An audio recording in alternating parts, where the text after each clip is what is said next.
हमारे पास में एक जो पेट के रोगी थे, उनका फ़ोन हमारे पास में आया। बहुत ही ज़्यादा पीड़ित थे। अपनी व्यथा हमें अपने फ़ोन पर सुनाने लगे। कहने लगे कि मैं इस ज़िंदगी से बहुत परेशान हो गया हूँ। मन करता है कि आत्महत्या कर लूँ। लेकिन मित्रों, आपको मैं एक चीज़ बता दूँ कि आत्महत्या करना इस पेट से रोगने से छूटने का कोई उपाय नहीं है। उससे केवल आप अपनी ज़िंदगी से तो छूट सकते हैं, इस अपनी ज़िंदगी का हनन कर सकते हैं। लेकिन क्या समस्या का हल हुआ? मान लीजिए आपकी ज़िंदगी खत्म होगी, उसके पीछे आपके बच्चे हैं, आपका परिवार है, उस परिवार और बच्चे का क्या होता? तो उस व्यक्ति ने मुझसे कहा कि मेरा मन आत्महत्या करने का कर रहा है, किंतु मेरे बच्चे हैं, उन बच्चों की वजह से मैं आत्महत्या नहीं कर पा रहा हूँ। तो देखिए, जो व्यक्ति इन समस्या से जूझ रहे हैं, मैं अब आप सभी के लिए कहना चाहता हूँ, जो भी पेट के रोगी हैं, पेट से बहुत लंबे समय से परेशान चल रहे हैं, ऐसा नहीं कि आप इस समस्या से बाहर नहीं निकल सकते हैं।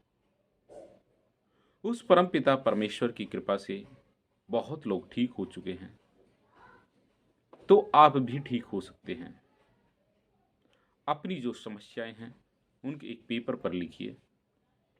जो भी आपकी समस्याएं आ रही हैं, जैसे आपको कॉन्स्टिपेशन, कब्जियत बहुत ज़्यादा हो रही है, आपको गैस बन रही है, आपको एसिडिटी बनती है, आपके पेट में गुड़गुड़ की आवाज़ें आती हैं, सांस लेने में आपको समस्या आ रही है, आपका डाइजेशन खराब हो रहा है, तो आप अपनी सारी समस्याओं को अपने एक पेपर पे लिखिए। चिंतन करके देखें कि क्या ये समस्याएं हमारी ठीक हो सकती हैं या नहीं हो सकती हैं। अपनी एक एक समस्या का समाधान धीरे धीरे करने का प्रयत्न कीजिए। आप योगा अभ्यास करिए। हमने अपने चैनल पर कुछ वीडियो योगा की डाल रखी हैं।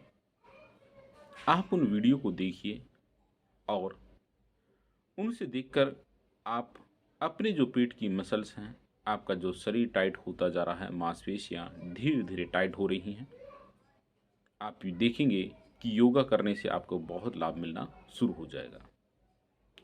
अब आप देखिए कि दवाइयाँ हमें किस प्रकार की दिनचर्याएँ करनी है, खान-पान क्या करना है, उसका नियमित रूप से जो दिनचर्या को अपने इस्तेमाल कीजिए, जो हमने बता रखी है। ऐसा नहीं कि आप ठीक नहीं हो सकते हैं। रही दवाई की, तो दवाइयाँ देखिए, जो आपका पेट है, कॉन्स्टिपेशन, सबसे पहले ध्यान देंगे कॉन्स्टिपेशन के। अपनी कब्जियत को धीरे धीरे किसी भी प्रकार से ठीक कीजिए। नियमित रूप से उचित मात्रा में आप पानी पीजिए, गुनगुना पानी पीजिए, जिससे आपकी जो आंतें हैं, जो सिकुड़ गई हैं, जो आंतें का मूवमेंट है वो बहुत स्लो हो गया है, तो ऐसे पदार्थों का आप सेवन कीजिए, लिक्विड में कीजिए, जो आपकी कॉन्स्टिपेशन ना बढ़े। यदि आप अपने कॉन्स्टिपेशन को ठीक कर लेते हैं, तो आधी समस्याएं आपकी समाप्त हो जाती हैं। तो उसके लिए भी आप बहुत सारे वैद्यों ने कॉन्स्टिपेशन के लिए अलग अलग फार्मूलेज दी हैं, तो आप उनको भी देखकर आप जो है इस्तेमाल कर सकते हैं। आप अरंडी का तेल इस्तेमाल कर सकते हैं। उसके साथ में आपको गैस ना बने, तो आप ध्यान दीजिए कि जब कब्ज बनती है तो गैस बनना निश्चित है। तो आप अपनी कॉन्स्टिपेशन को धीरे धीरे ख़त्म करने का प्रयत्न कीजिए। अब आपको और क्या करना है? आपको ऐसे आहार का इस्तेमाल करना है जो आपको शरीर को थोड़ा पुष्ट बनाए, क्योंकि शुरू में कुछ समय आपको ऐसे आहार लेना है जो आपके डाइजेशन थोड़ा सही बना रहे। इस प्रकार से धीरे धीरे आप अपनी समस्या का समाधान आप कर सकते हैं। लेकिन जो भी ऐसे व्यक्ति हैं जो ये सोच रहे हैं कि अब हम अपनी ज़िंदगी से परेशान हो चुके हैं, तो ऐसे व्यक्ति एक बार जो हमारी दवाइयाँ हैं उनका आप प्रयोग करके देखिए। घर पर भी आप उन दवाइयों को मंगवा सकते हैं। अन्यथा आप एक बार यदि हमारे पास में आकर आप अपने पेट को एक बार सही प्रकार से दिखा देते हैं, तो हम उसको देखकर आपको उचित मात्रा में क्या-क्या मेडिसिन आपकी चलनी है, क्या दवाइयाँ आपकी चलनी हैं, उस प्रकार से को देखकर हम आपको दवाइयाँ दे देंगे। लेकिन ये चीज़ें भरोसा रखें, धैर्य, क्योंकि ऐसे व्यक्ति को चाहिए कि वो सबसे ज़्यादा धैर्य रखने की आवश्यकता है। क्योंकि ऐसे जो व्यक्ति होते हैं जो पेट से परेशान हो जाते हैं, तो उनका जो डाइजेशन होता है, डाइजेशन खराब होता है, नाभि मंडल उनका विचलित हो जाता है, जिससे उनकी सुषुम्ना नाड़ी के माध्यम से उनका जो माइंड है वो थोड़ा डिप्रेशन में आ जाता है, जिससे ऐसे व्यक्ति चिड़चिड़ापन आ जाता है।